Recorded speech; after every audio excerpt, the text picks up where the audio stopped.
On today's Murder, She Wrote podcast, we find ourselves on a soap opera where the head writer is murdered in the afternoon.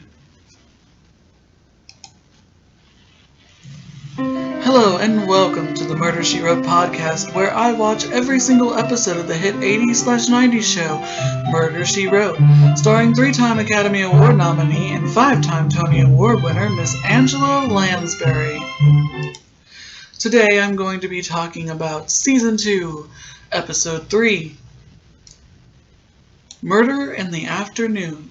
Air date, October 13th, 1985. What a fantastic episode. I absolutely love it. As always, if you are new to the Murder, She Wrote podcast, and you've never seen this episode before that I'm about to talk about, then by all means, please do not continue, because I spoil everything there is to spoil about the episode. Who the murderer was, who the suspects are, what I think their motivation was. Everything. You can't have a Murder, She Wrote podcast without doing that. So, please go watch the show, the episode first, and then come back and listen to the episode. You can go watch the episode for free on Peacock, the NBC app, or Amazon Prime if you have that, or your own DVD collection. Just get out Season 2, Disc 1, and this episode is on it. And if you have seen this episode, then sit back, relax, and let's see if we've noticed the same things when you were watching it. Because here we go. We start off this episode with a man who we later find out is Herbert Upton, an actor. He is doing some sort of work at his desk. A woman comes in and entices him with going to bed, but he has to finish some sort of work first, so she ends up leaving. And then a strange person comes in, dressed in a black trench coat and a black hood and hat and stuff. Kind of looks like the Invisible Man, the original Invisible Man. And shoots him, and he clenches his arm. Suddenly, a director, Gordon, yells, "Cut!" And I recognized in this episode a lot of people from television that I grew up with and in movies. 2 actors in this happen to play jackasses a lot in their career. One maintains that image, while the other one is not playing a jackass this time around. And we'll get to them at the end, as we always do. So anyway, sorry, that was my chair. Anyway, we find out that we are witnessing the filming of a soap opera called Our Secret Lives. And the title of the episode is actually a double meaning. Murder in the Afternoon is sort of a play on words of a promo that ABC used to air all the time called Love in the Afternoon, which took place between 1995 to about 1992, and I remember as a kid because my grandmother and my mother and my aunt would watch All My Children religiously. And one of the characters, Julian, who's a doctor on the show and a veteran actor on the show, reminded me of Joe Martin from All My Children. So, and it's kind of a shame that they didn't have a lot of soap opera actors in this episode. They could have, but maybe some weren't available because at this point soap operas were so popular that they were probably way too busy filming them to actually have someone who'd actually been on a soap opera to be in an episode about a soap opera. And maybe some of them were. We'll find out at the end of the show. So we get introduced to our head writer, Joyce Halloran.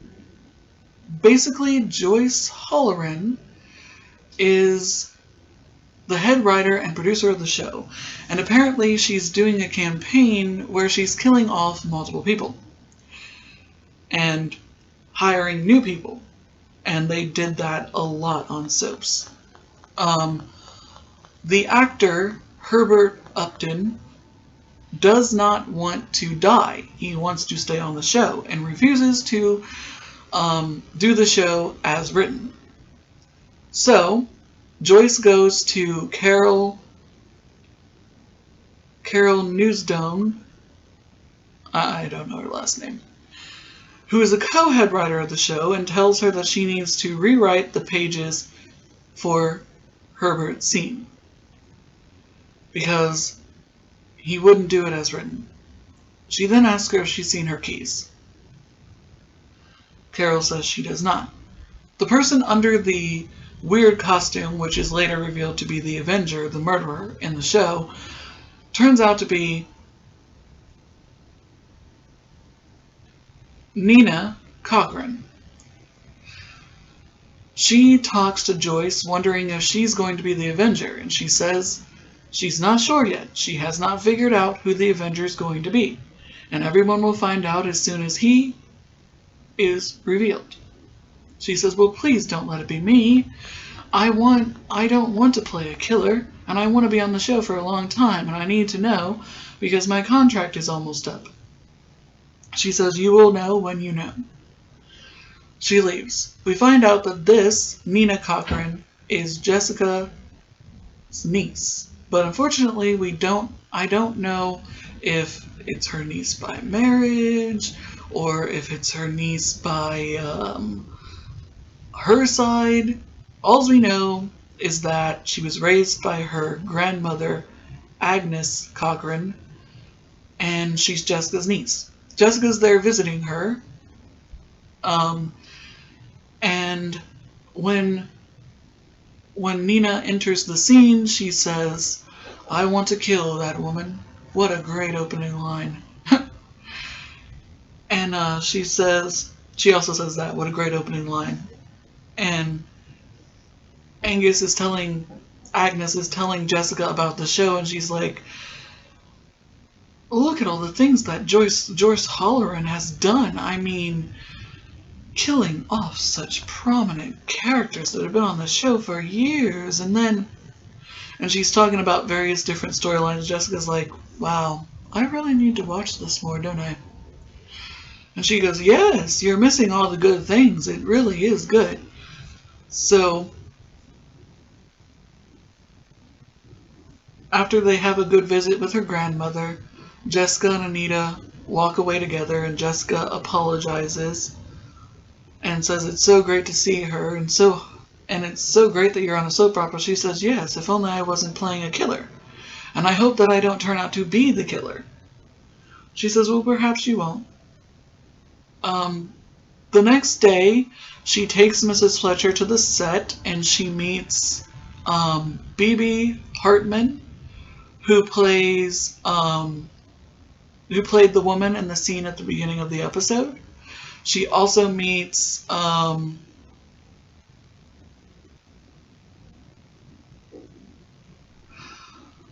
Officer Kaplan, a fake officer on the show. And he tells her that he's read everything she's ever written for inspiration for his character on the show. And we also get introduced to Larry Halloran, Joyce's husband, who has a thing going on the side with Bibi. A really weird name, by the way. And that's how they pronounce it. According to IMDb, it's B-I-B-I. Bibi. Weird. Who would name their child that? Anyway, Mrs.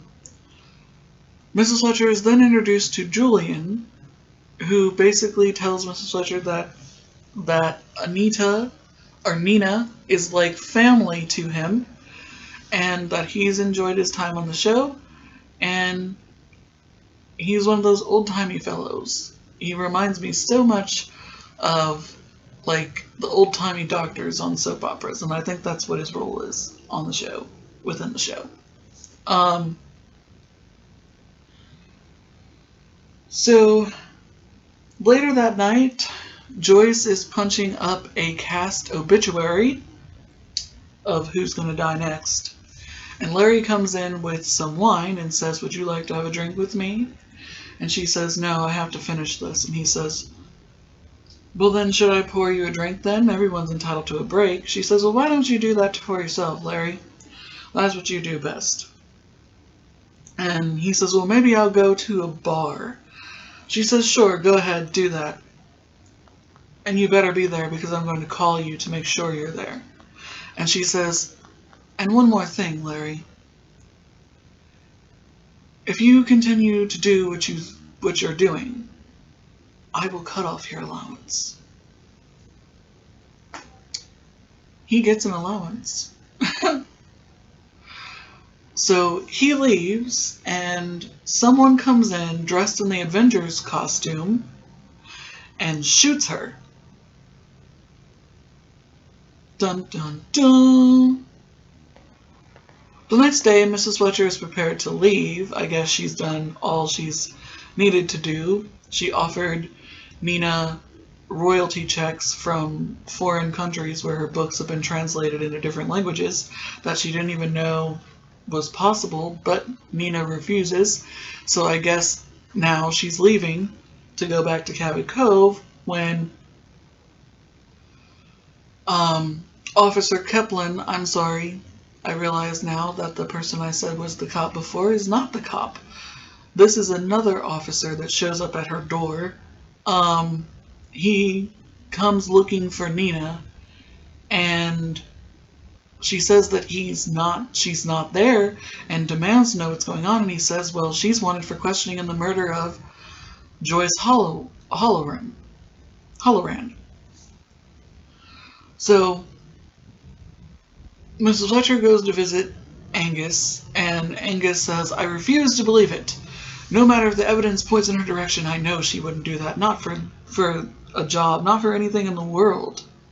Suddenly now, Carol has become head writer, and her and Gordon are conspiring together to continue with Joyce's storylines that she left behind.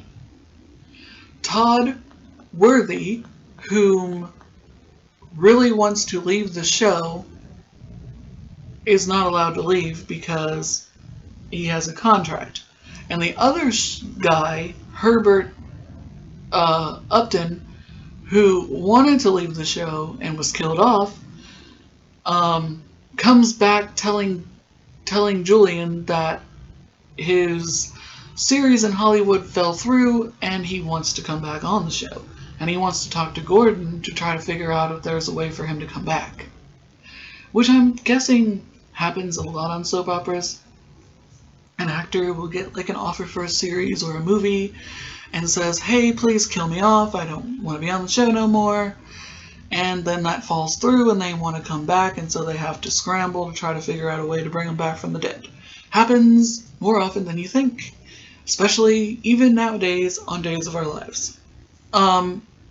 So he wants to come back, the other guy wants to leave, and Gordon is the director of it, like I said, and Carol is now the head writer. So while Mrs. Fletcher is talking to Agnes, the phone rings and it's Nina calling, and Mrs. Fletcher says, "I'll be right there." And Agnes gets on the phone. Mrs. Fletcher tells her, keep her calm, don't let her panic. And literally when Agnes gets on the phone, she says, "Oh, Anita, what have you gotten yourself into?" Yeah, that'll keep her calm.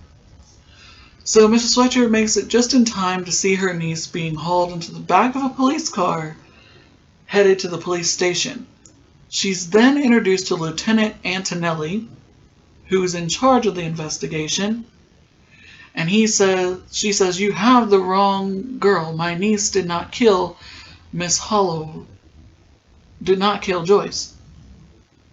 And then she gets into the police car with him and goes to the police headquarters with him. Before she talks to Anita, she says to him, Nina wouldn't hurt a fly. She did not kill him. There has to be someone else. He says, there is no one else. She's the only one that wears that costume. And she was seen leaving. And the victim was able to make a phone call to Gordon LaMonica, and she told him that she was trying to kill him. I don't believe that. And he said, listen, Mrs. Fletcher, your kind of novels are not my favorite, so I don't read them. Therefore, I'm not going to buy what you're selling. She says, well, then I'm going to be frank to Lieutenant Antonelli. I do not believe that anyone who believes that my niece could be a killer does not deserve to have a desk in this precinct. You go, Jessica! She then talks to Nina, who explains that she wanted to go confront Joyce, but was afraid. She stood out of the apartment, watching the apartment, and she saw someone dressed as the Avenger go in and come out. Well, she didn't see them go in, but she saw them come out, and she was like, that's strange. Why would someone be in my costume? But she never saw Larry come out. Larry claimed is also at the police station at the time and says that he was at a bar and was aroused from bed to be told that his wife was dead and that he did not know exactly where else he had spent his time that night. But it's a solid alibi and the police let him go.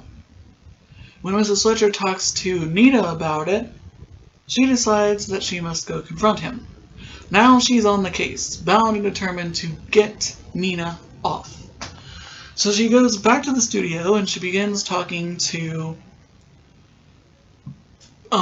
Gordon, who is now fully in charge of the show. Todd comes in and demands to be let go, but Carol refuses. Mrs. Fletcher then comes in and she says, hello, I am, and Carol says, I know exactly who you are and I know exactly what you want. You want someone to replace your niece, but I'm not the person to replace her.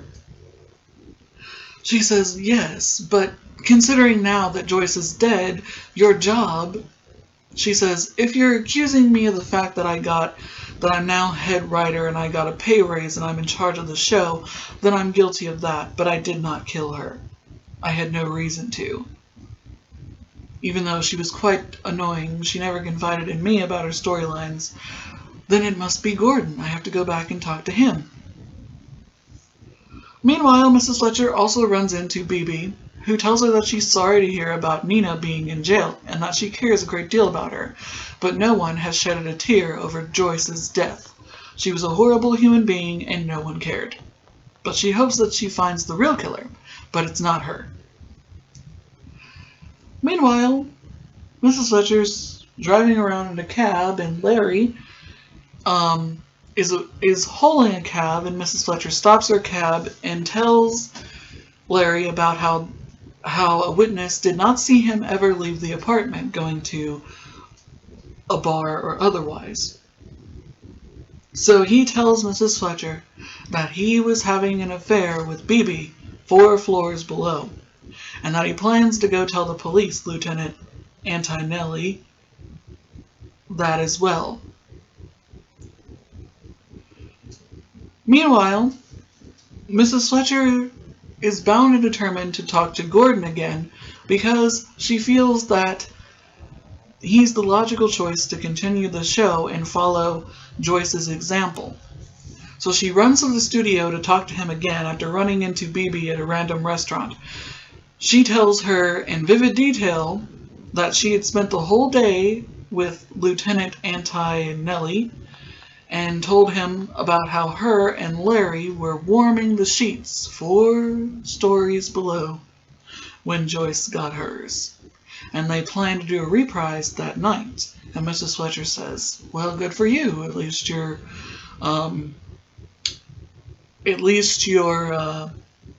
relationship can be public now. And she says, yes, I guess. Mrs. Fletcher then goes to the studio to talk to Gordon LaMonica again, and when she comes, the studio is closed up tight. Gordon has been lowered there by Todd, saying that he was going to leave the show if he couldn't reach an agreement or something. As Gordon enters the set, we see a boom mic. We see a lot of boom mics in this episode, particularly during the the scene where Mrs. Fletcher talks to Carol. Another scene when she's at the restaurant a couple of times when she's with Bebe. I mean, sloppy, but it happens.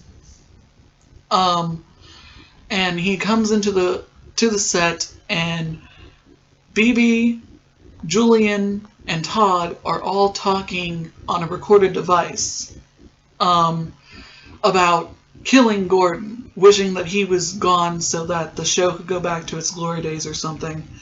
Even though Gordon's just a director, he's not a writer or anything. Carol is the head writer. But as he comes up to the recorder, someone dressed as the Avenger comes up the set, and he turns around, sees them just in time to get shot in the arm. The Avenger then runs out the side door as Mrs. Fletcher and the security guard come running in to see what happened. Gordon is sent to the hospital with only a flesh wound.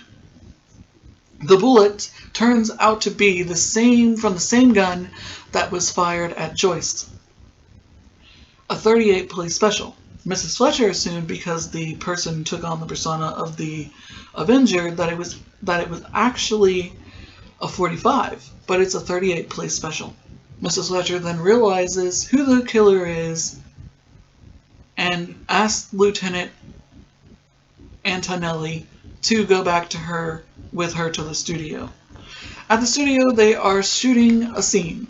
Apparently, Mr. Gordon LaMonica is completely recovered and is running the scene despite being just shot and in the hospital in the previous scene.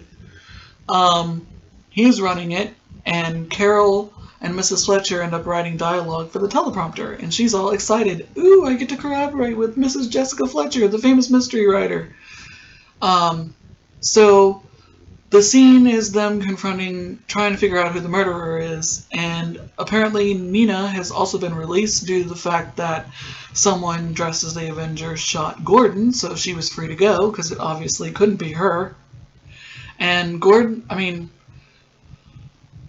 Julian has to read his lines off a teleprompter because sometimes he forgets them because he's old. And Nina comes in the scene and is acting her butt off, and then Julian begins reading his lines, which turns into him admitting that he killed Joyce.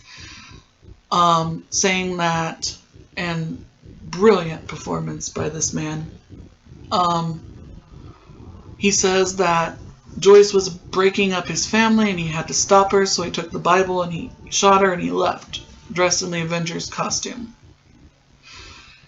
Once they cut the scene, he does not even show remorse for what he's done, and even asks Gordon if the take was good because he could have done it better. But Mrs. Fletcher says, Julian, I'm sorry, so many names. You thought that you killed Joyce, but that's not true. You did not. The gun you used was full of blanks. You only stunned her. Somebody else killed her.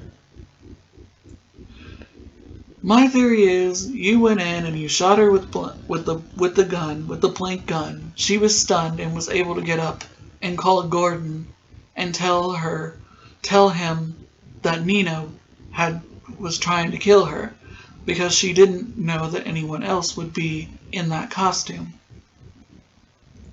But that someone else shot her, and she turns to Larry, who was also brought there via the detective, or lieutenant, and she goes, "Isn't that what happened, Mr. Halloran? Larry?" And he said, "No, I told you. My alibi was airtight. I was with Bebe." "No. You saw the person dressed as the Avenger shoot your wife. She was able to get revived. And to call Gordon. You took the phone cord out of the wall and you shot your wife. He said, you have no proof. And why would I kill her? She was my meal ticket. Maybe so, but she was on to you about your affair, and she would have cut you off. So you had to kill her. And my niece was the perfect scapegoat. He says, you have no proof, and starts to walk away. But Mrs. Fletcher says, oh, but there is proof, Mr. Halloran. The bullet from Gordon, plus the bullet from that burglar you shot last year, plus Joyce will all match in ballistics, and that'll be the proof. Yeah, I forgot to mention that he mentioned a robbery in the scene where he met Mrs. Fletcher first, saying that the detective on the show wanted to investigate, which I don't know who the detective was. He's uncredited on IMDb. But anyway, he then tries to run, but cops stop him and he's arrested. The detective, Lieutenant Antonelli, who's one of those annoying detectives who doesn't want Mrs. Fletcher's influence and also tries to, push her out at every turn, is still not satisfied and says, Mrs. Fletcher, do you realize that bullet from that burglar would be long gone from police evidence by now? She said, well, I'm pretty sure that it will match, and you shouldn't tell Mr. Holland that. You should get him to confess really quickly and loud before it goes any further. And that's the end of the episode. Honestly, as far as motives go, I've seen this episode a couple of times on TV, and I never see that twist coming that Larry's the one that killed her. But I honestly don't understand what the point of shooting Gordon was. It just did not make any sense whatsoever. In the grand scheme of things, I mean, he was getting away with it. If he didn't shoot Gordon, Mrs. Fletcher would not have even known it was him. So let's go over the guest stars. William Atherton played Larry Halloran, and he's the one that often plays jackasses in movies and on TV. And he was a jackass in this one too. He is still alive, and he is known for Die Hard, Ghostbusters, those are the two movies where he played jackasses, and Real Genius and The Day of the Locust. His last known credit is Bad Company, but it doesn't say, in 2018, it does not say what he played. But before that, in 2017, he played in a movie called Critical as Terry. He got started on Law & Order, Spectral Victims Unit, Numbers, Desperate Housewives, Stargate SG-1. He did some voiceover work for the Justice League cartoon series. He was on the original Law & Order, Boston Legal, Chicken Soup for the Soul, The Practice, and he will appear in a couple other episodes of Murder, She Wrote. And he also got started on Tales from the Crypt, so we'll go over more of his credentials later when we find him in those other episodes. Herbert Upton, one of the actors that wanted out of the show, was played by Paul Burke. He died in 2009 at the age of 83. He is known for Naked City, Valley of the Dolls, the soap opera Santa Barbara, and the Thomas Clown Affair, 1968. His last known credit is Columbo. He guest starred on Cagney and Lacey, Dynasty, the original Dynasty, Hot Shots TV series, Hotel, original Magnum PI. This is his only episode of Murder, She Wrote. Santa Barbara, Fantasy Island, T.J. Hooker, The Love Boat, Trapper John, MD, Charlie's Angels, original Hawaii Five-0, Starsky and Hutch, Police Story, McMullen and Wife, Ironside, Policewoman, Perry Mason, the new Perry Mason, Wonderful World of Mystery. So he had a long and prosperous career. Good for him. Nicholas Harmon played Todd, another actor who wanted off the show, who didn't really have a big presence in it. He's known for The Sound of Music as Frederick. Oh, he's still alive. Once Upon a Time in Hollywood, Crocodile Dundee in Los Angeles, and Swoof. His last known credit is a television series in 2019 called Total Control.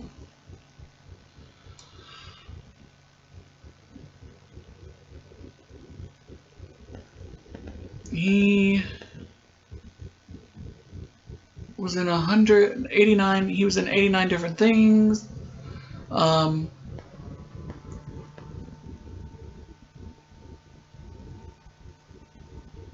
Fields of Fire, a TV miniseries. This is the only episode of Murder, She Wrote. He was on the original Dallas, Magnum P.I., Falcon Crest, The Magical World of Disney, The Love Boat. They did some, he was in this TV series, Amazing Spider-Man. I've never seen that. Harvey Girls, Nancy Drew Mysteries, 8 is Enough. So he's had a really long career, and he's still going strong. You go, dude, you go.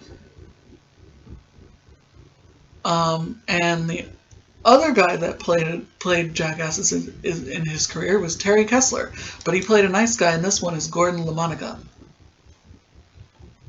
He is still alive. He is known for Weekend at Bernie's, Friday the 13th, The New Blood, Six Pack, and Lois and Clark: The New Adventures of Superman. He is still alive. He's in pre-production for a movie called Girls on Tap, and his last known credit is The Burial of John McBride in 2019.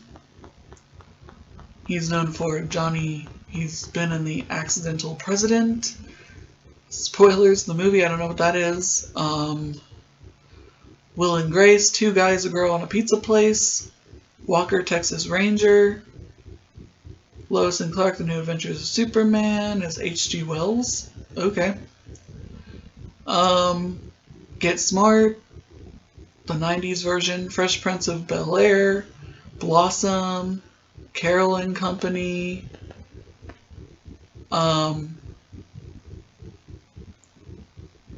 Friday the 13th, The New Blood, and he'll be in another episode of Murder, She Wrote. So we'll go over more of his credits when we get to that episode. But yeah, Friday the 13th, The New Blood is where Jason's battling Carrie. Nina was played by Alice Kripke. I know I said that wrong, I apologize. She's still alive, and she's known for Star Trek: The First Contact, Silent Hill, Thor: The Dark World, and Sleepwalkers. Oh, she played the mom in that movie. I knew I recognized her.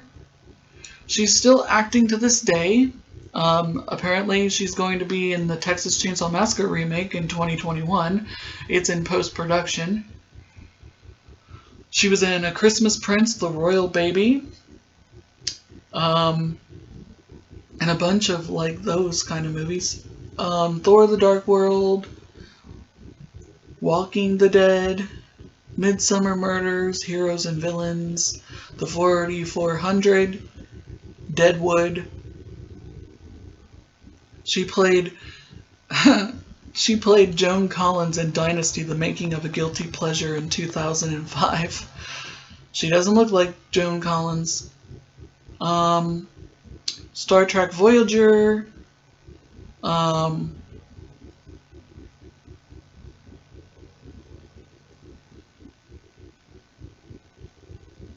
Beverly Hills 90210. And this is her only episode of Murder, She Wrote, so she will be yet another niece that has one episode and we never see her again. But she's had quite an impressive career. Sleepwalkers was a really weird movie.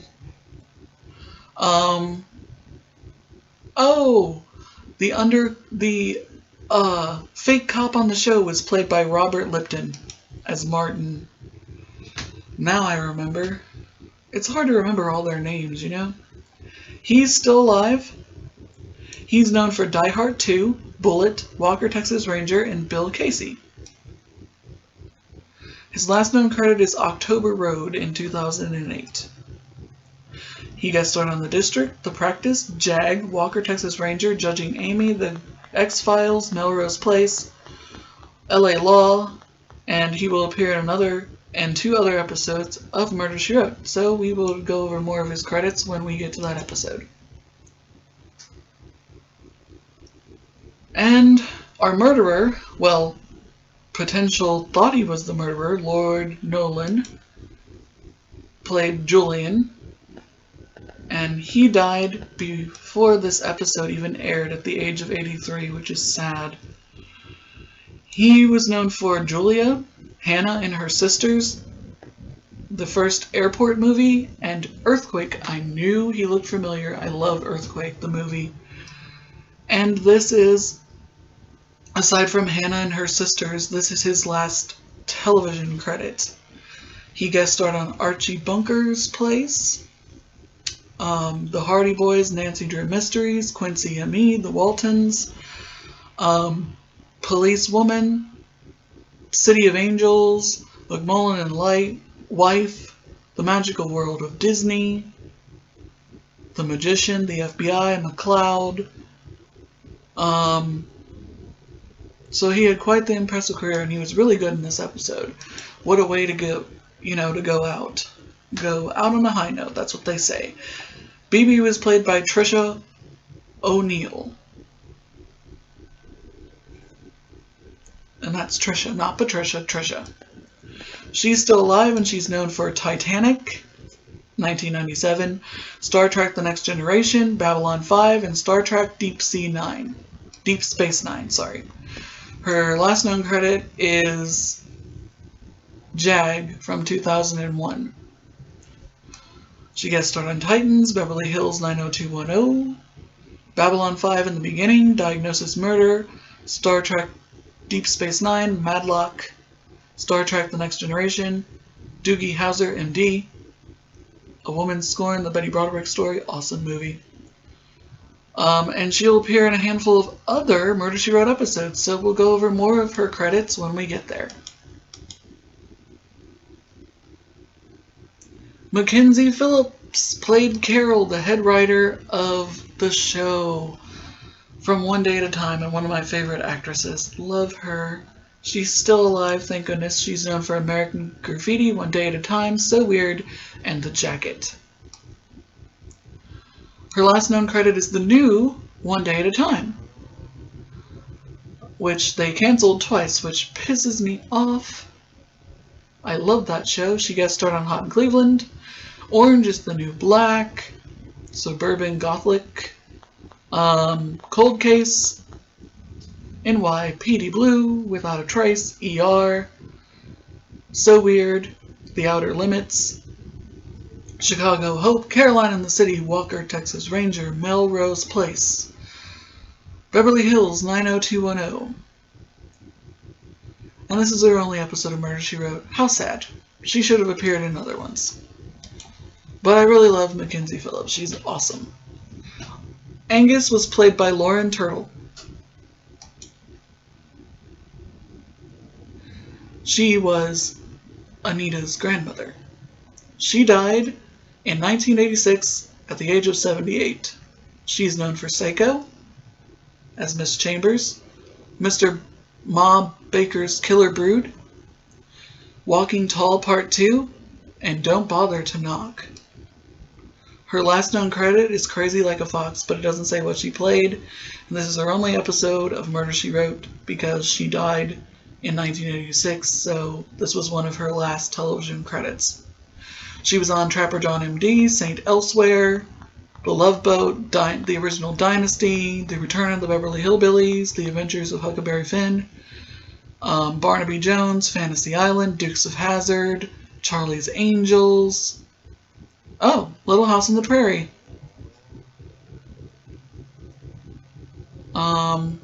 Adam 12, The Partridge Family. So she had quite an impressive career. Good for her.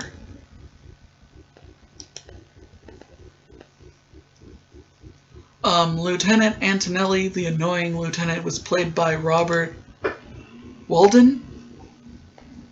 He is still alive, and he is known for Brothers, a TV show, All the President's Men, Everything You Always Wanted to Know About Sex But Was Afraid to Ask, and Lou Grant. His last known credit is Surviving in LA from last year, 2020. He was on Happily Divorced with Fran Dresser. He guest starred on Law & Order Special Victims Unit, The West Wing, Melrose Place, the original. Brothers was a TV show he was on. Hotel. I think this is his only episode of Murder, She Wrote. Yes. Laverne and Shirley, The Love Boat, Chips, Capricorn 1, The Streets of San Francisco. So he had a good career. He was annoying in this episode, but interesting annoying. And our murder victim was Jessica Walker, whom I've seen in so many different things. She is still alive. She is known for Arrested Development, Play Misty for Me, Archer, and Grand Prix. Yep, she's still doing work for Archer. She did some voice work in Harvey Quinn. Awesome.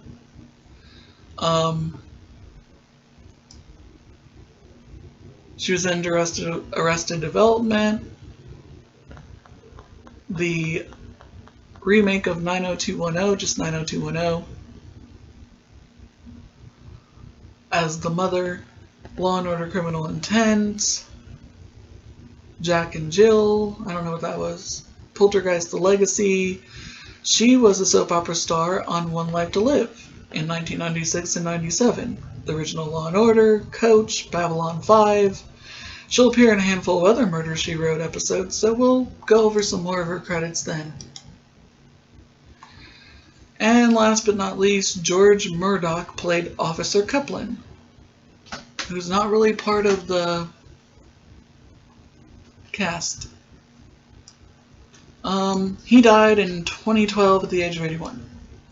He's known for Star Trek: The Final Frontier, Orange County, The X-Files movie, and Breaker Breaker. His last known credit is a short called... His last known credit is Touchwood TV series in 2011. He guest starred on CSI, The Dead Zone, Judging Amy, Smallville, Battlestar Galactica, Norm, the original Law & Order, X-Files, Just Shoot Me, Mike Hammer, Private Eye, Malcolm and Eddie, ER. He was on Days of Our Lives as a judge. Lois and Clark, The New Adventures of Superman. He did some voiceover work for Batman, the animated series. Star Trek: The Next Generation. Night Court, funny show. The original Dynasty. Barney Miller. This is his only episode of Murder, She Wrote. But he had an awesome, awesome career. And that is all our guest stars. Every single one. I really enjoyed this episode. It had a lot of twists and turns. I really, really love the twists and turns. It was a really fun episode to do. I love soap operas. And I love seeing all the recognizable 80s movie stars and television stars at the time, like Mackenzie Phillips and William Atherton and Terry Kessler. So I'll see you guys in the next one. Happy crime solving. Be safe out there. Wear your mask and just be safe and be happy. And I'll see you in the next one.